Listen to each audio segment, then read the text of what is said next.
let's say, halimbawa, gusto mo ng, meron kang specific na goal, like gusto mo makuha tong posisyon na to, may chance pa rin na hindi mo makuha yung specific position na yun, pero merong isang offer, say, na same position pa rin, hindi ka lugi kung ano man maging turnout.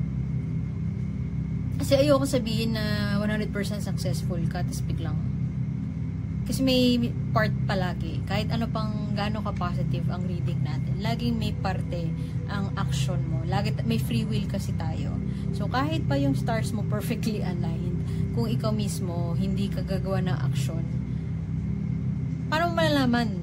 malalaman yung intuition mo, may kutob ka na, applyan mo na yung position na yan. Pag hindi ka kumilos para gawin yun, kahit pag gusto ibigay sa'yo ni universe yung pinakamataas na rule, hindi niya mabibigay sa'yo kasi hindi mo siya minimit.